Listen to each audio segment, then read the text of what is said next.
There we go with Iryna Varchenko. Says, first of all, I just want to say a huge thank you for videos and courses. They're absolutely amazing. I've learned so much from them. My name is Iryna. I'm still quite new to the 3D. It's been a year since I finished my first courses, but I'm still struggling to find a job. I'm not sure if the issue is with my portfolio or maybe my resume, and really appreciate any advice on how to improve. In the future, I'd love to grow as a texture artist. Do you think this is a good direction to pursue? And if so, do you have any tips how to get better at it? Let's take a look. Oh, let's go over here. Oh, there we go. My God. Iryna Varchenko. Let's take a look. Okay, so the reason why you might not be landing any job opportunities right now, Iryna, is because I do feel like your portfolio is not really showing your skills to the best of your abilities. This character right here, let's start with this one. I know we have hair cards, I know we have a character, there's a lot of props, but the illumination is not great. There's this sort of like uncanny valley thing happening on her face. It's a weird character to try to do in sort of like a realistic style.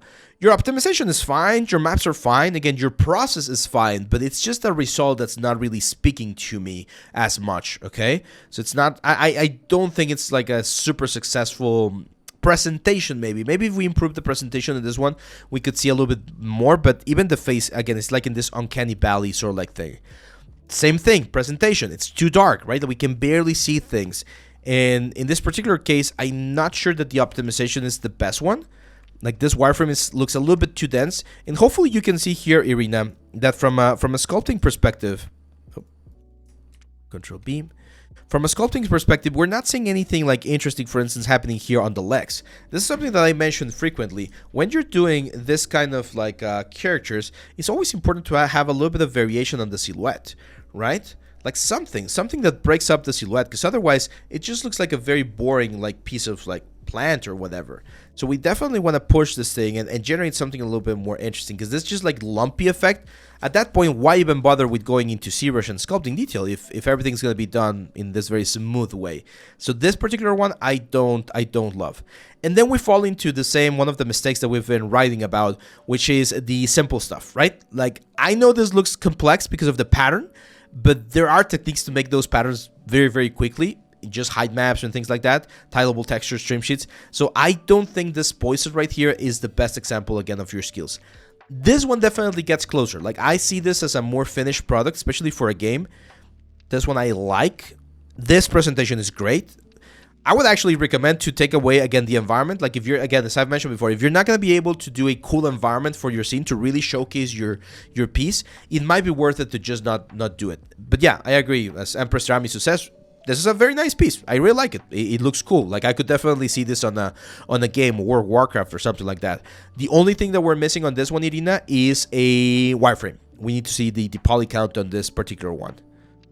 So, camera-based UV on wrap, good or bad? Bad. Any automatic UV like elements is usually bad. I mean, it can get the job done. Sometimes I've used it and you can get away with it. But for portfolio, always try to do clean UVs, man. Let's see.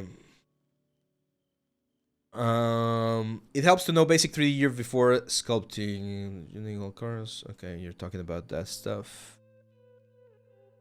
Yeah. Oh man, Iryna.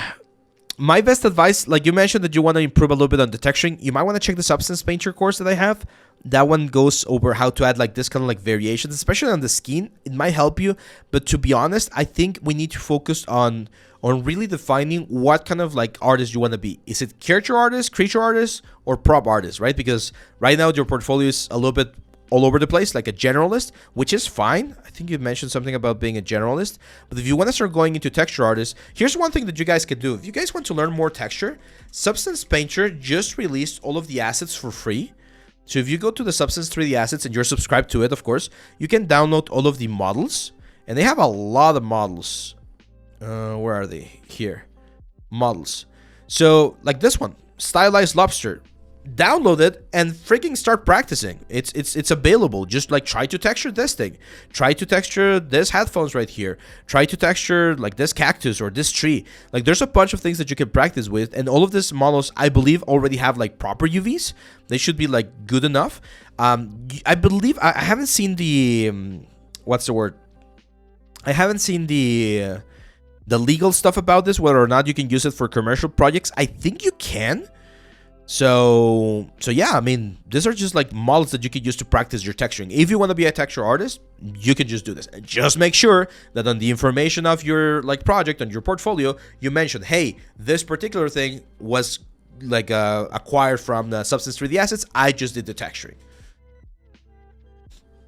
Hello, sir. Can you tell about the Udym working in Real 5 with alpha map exported from Substance? Do I not have a Udym video on Real?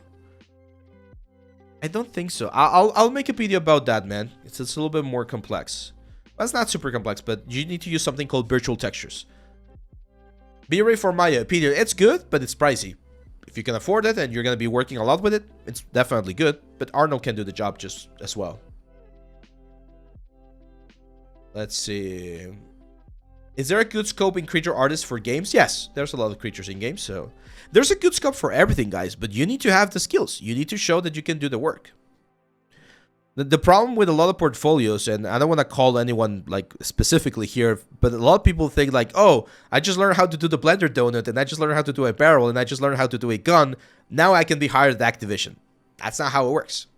There's a lot of hard work involved. There's a lot of like study and preparation that you need to have beforehand.